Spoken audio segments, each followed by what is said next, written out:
Peter Delapenna here with USA Women's Captain Sindhu Sriharsha after a 30-run loss to Scotland. When I spoke to you yesterday, as well as the coach Julie Price, you both felt having a short game with overs reduced with rain the possibility might play into your hands, but the result was pretty one-sided.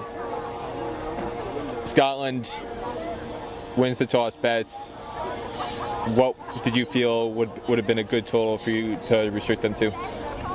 About 40, and I think we were looking at 40 or 45. Around 40s was what we were thinking was a good total for us to chase. It looked like that may have been a realistic possibility had you guys fielded to your capability. It looked like, by my count, at least 15 runs. Possibly you guys misfielded. There were 2, perhaps even 3 clear boundaries that should have been dot balls. Fielders not getting anything behind the ball to try and stop it. And there were a couple other moments where it just looked very sloppy. Did you guys feel comfortable out in the field with the weather conditions, or is there something else that you would attribute those lapses to? No, I think it's just a lapse of fielding. I think we were pretty much comfortable with the conditions out here. We've been here we were in UK for a week, and now over here in it's almost been 3 days since we were in Scotland, and I don't think it's the conditions, it's just a lapse of, probably just a lapse of fielding. Yeah. From your perspective, is that just due to just inexperience overall, especially some of the younger players having some fielding issues, and some of the other players just not getting enough opportunities to play on a regular basis, or is there something else that you can pinpoint that to? Well, I guess it's the first time we've actually played a rain curtailed 7 overs game, and I think we were in a hurry to we looked a little panicked and kind of rushed things up, and I think that kind of played in the game, in the minds of the fielders, maybe trying to just do too many things at a time. And I don't think anybody walked in there being nervous, or I think we've played enough games together. From the past 6 months we've been together as a team, and I don't think we were nervous. It's just that we felt a little rushed not playing a curtailed game before, and I think it was a good experience out there.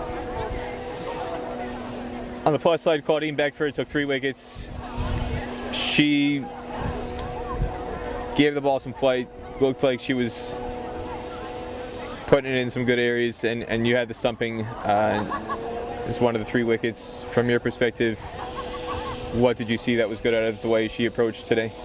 I think she was bowling to the field. We had spoken earlier what is she going to work at, and I think she bowled exactly to what we wanted her to do, and I think she stuck to that. And I think also considering that the batsmen were going for it, and she stuck on the wicket, and that's what gave her the wickets. So just bowling one tight line, then gave her the wickets.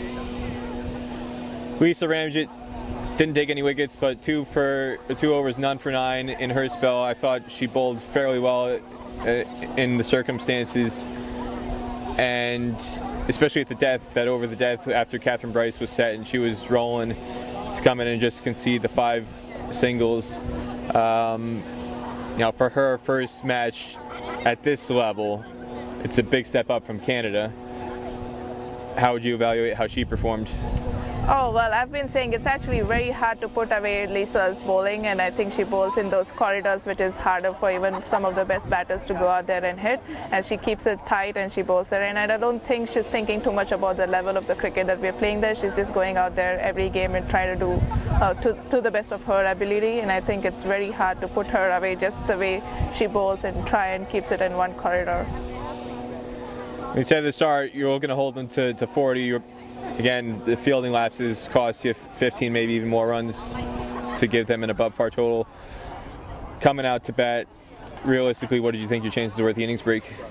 Oh, we thought we were in it, and there's not a second that we thought when we went out there that 60 was not gettable.